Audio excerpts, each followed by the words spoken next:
À une cinquantaine de mètres au-dessus de la cité se trouvent les vestiges du château de Vignory.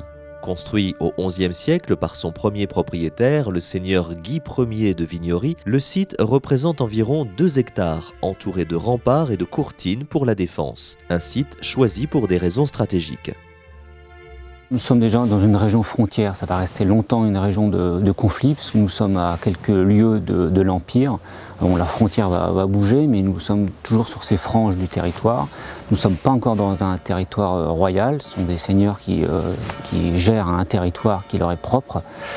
Et pourquoi précisément ici en Haute-Marne, ce qui n'était pas encore la Haute-Marne bien sûr, nous sommes au bord de la vallée de la Marne, à quelques centaines de mètres de la rivière. Et puis c'est un axe de communication tout simplement. C'était une région un petit peu marécageuse sur les abords de la rivière. Et ici, l'axe de communication quittait la vallée sur quelques kilomètres. Et c'est devenu un nœud stratégique et du coup un nœud économique et commercial.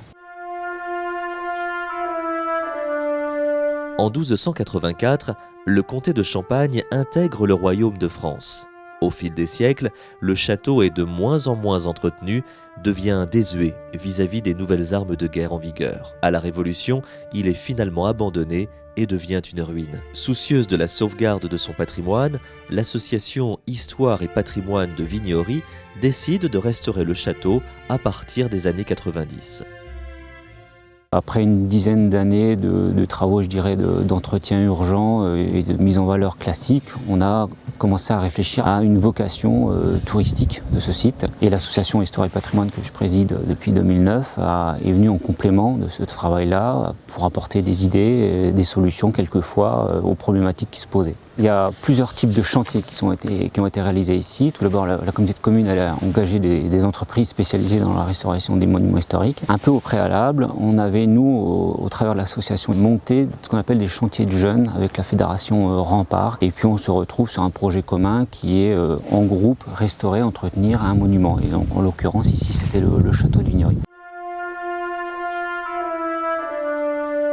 Résultat de ces travaux de restauration, le donjon, la tour au puits et les courtines sud sont aujourd'hui classés monuments historiques. À l'intérieur de ces bâtiments, d'autres trésors, mais aussi des manifestations destinées à faire revivre ce patrimoine.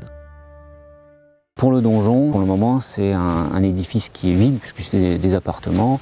Donc on a un bel intérieur qui a une ambiance, et notamment au niveau du dernier étage, puisqu'on a une charpente apparente et puis une fenêtre qui donne une vue assez remarquable sur la vallée. Mais c'est un édifice qui ne demande qu'à vivre. Donc c'est un édifice qui devra être occupé et qui devra avoir un projet qui le fasse vivre.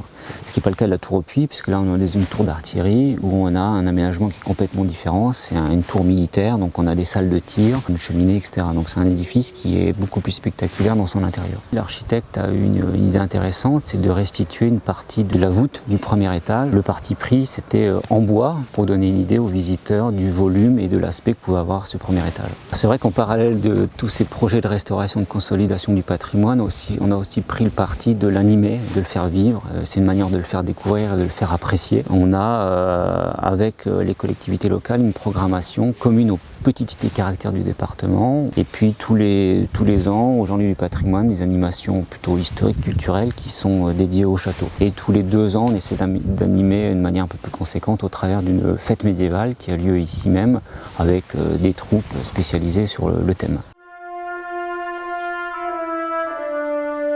Si Guy de Vignory, premier du nom, a laissé son empreinte sur la cité avec le château, il a aussi fait construire un autre édifice remarquable, l'église Saint-Étienne de Vignory.